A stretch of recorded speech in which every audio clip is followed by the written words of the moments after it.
कि मुस्लिम बच्चियों में जो रुझान बढ़ रहा है इर्तिदाद का, और ये बहुत खतरनाक चीज है, आगे चल के बहुत बदतरीन शक्ल इख्तियार कर लेगी। जी जी। लिहाजा अपनी बच्चियों को अच्छी तरबियत दो, उन पे नजर रखो, वो गलत रास्ते पे न जाएं।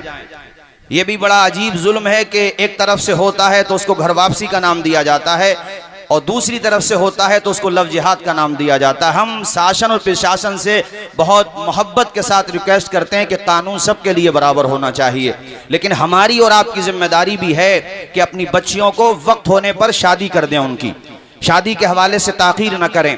ऐसे ही जो बच्चियां हमारी शादी होने के बाद 30, 35 या 40 साल की एज में जो शादी की उम्र है अभी विधवा हो जाती हैं, तो बाद में समाज उनको मनहूस समझता है और उनके घर रिश्ते तक नहीं आते।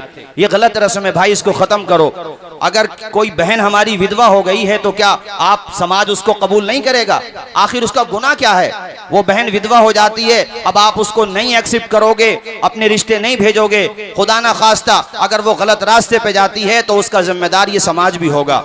हमारी बहनों की उम्रें बढ़ती चली जा रही हैं और वो उम्रें क्रास कर रही हैं, रिश्ते नहीं आ रहे गुर्बत की वजह से या आप लोगों की कानून जैसी डिमांड की वजह से। लिहाजा देखो, इस चीज को समझो आप लोग। इसी तरीके से मैं ये आपसे गुजारिश करूंगा कि जो औरतें ज्यादा तादाद होने की सूरत में ताद्दुद अज़वाज का भी इस्लाम ने कॉन्सेप्ट दिया है, जी जी, वो भी इसीलिए है ताकि हमारा मुआशरा बुराइयों से पाक हो।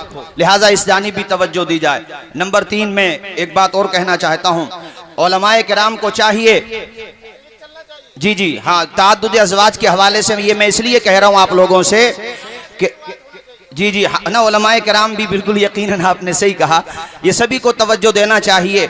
ये मैंने इसलिए कहा कि जो बहनें हमारी विधवा हो जाती हैं, इस्लाम ने पाकी के रास्ते दिए हैं। इस्लाम अमन की बात करता है, पाकीज़गी तहारत की बात करता है। इस्लाम में किसी भी सूरत में हरामकारी जायज़ नहीं है। लिहाजा इस्लाम ने वो रास्ते ही बंद कर दिए जो इंसान को बुराई की तरफ ले जाएं।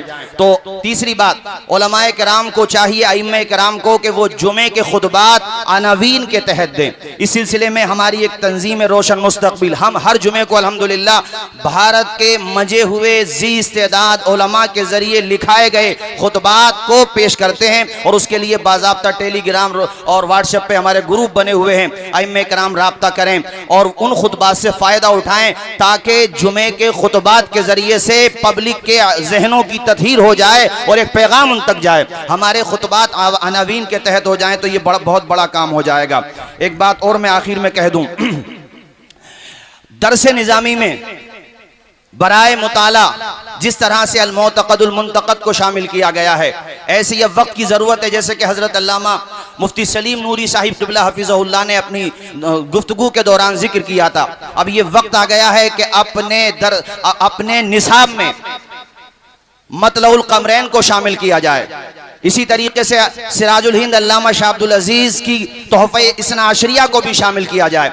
ऐसे ही मुजद्दिद अल-फ़सानी जो अपने अहद के नाबग़े रोजगार और कितने बड़े आलिम रब्बानी थे, जिन्होंने अकबरी इल्हाद के ताबूत में कील ठोक दी और जिनकी इल्म और इरफान के सामने बड़े बड़े दरबारी सूफियों और बड़े बड़े नाम निहाद मौलवियों का नातिका बंद हो गया।